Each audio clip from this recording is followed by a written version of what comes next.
আসসালামু আলাইকুম সবাইকে। সবাই কেমন আছেন? বেশ কিছুদিন পর আবার লং ভিডিও নিয়ে আসলাম।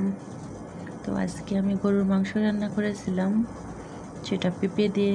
সেই পেঁপে দিয়ে কিভাবে আমি গরুর মাংস রান্না করলাম সেটাই আপনাদের সাথে শেয়ার করলাম। তো আমি পেঁপেগুলো কেটে নিয়েছিলাম এবং পাটায় বাটা মশলাগুলো বেটে সব কিছু উপকরণ ভালোভাবে গুছিয়ে নিয়েছি। পেঁয়াজ আর রসুনগুলো ছুলে ধুয়ে রেখেছি, আর মাংসগুলো ভালোভাবে ধুয়ে আমি একটি পাত্রে রেখেছি। এখন আমি হাতে মাখিয়ে মাংসগুলো মাখিয়ে রান্না করব।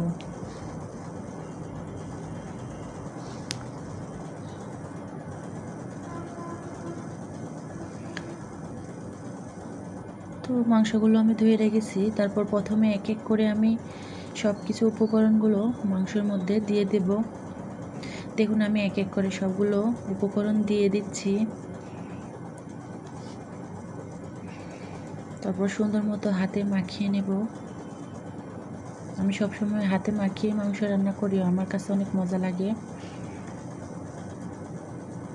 তারপর আমি চুলার উপর বসাইতে দিছি।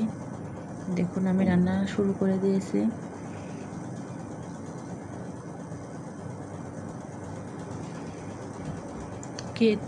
কে পেঁপে দিয়ে গরুর মাংস রান্না করেন, আর কে পেঁপে দিয়ে মাংস রান্না খেতে পছন্দ করেন একটু কমেন্টে জানাবেন।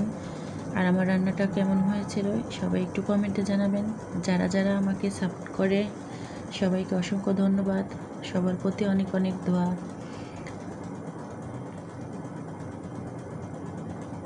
তো আমার মাংসগুলো কষানো হচ্ছে। দেখুন আমি এখনও এখানে কোনো পানি অ্যাড করি নাই,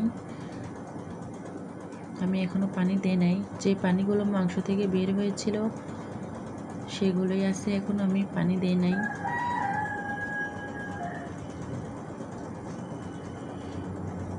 তো দেখুন আমার মাংসগুলো কষানো হচ্ছে।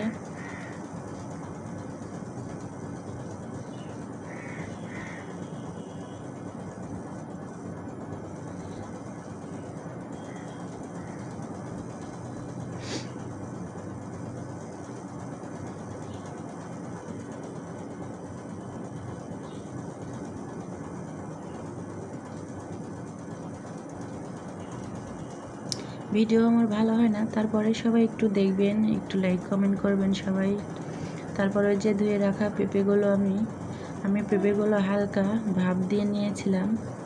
তো সেই পেঁপেগুলো যদি আপনারা চান এটা তেলে ভেজেও দিতে পারেন, আমার সময় ছিল না তার জন্য আমি তেলে পেঁপেগুলো ভাজি নাই, অমনি আমি পেঁপেগুলো দিয়ে দিয়েছি। তারপর একটু ঝোলের জন্য পানি দিয়ে দিয়েছি। দেখুন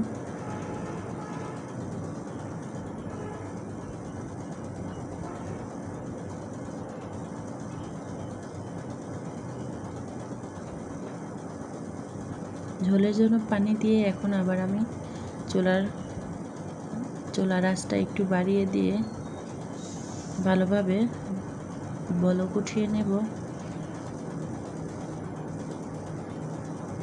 দেখুন আমার বলক উঠেছে তরকারিতে। তারপর আমি শেষে জিরার গুঁড়া দিয়েছিলাম। জিরাগুলো আমি বাড়িতেই ভেজে গুঁড়া করেছি, সেই গুঁড়াগুলো দিয়ে দিলাম। রান্নার শেষে জিরা গুঁড়া দিলে টেস্টটাই আলাদা হয়। তো আমার রান্না কিন্তু প্রায় শেষের দিকে।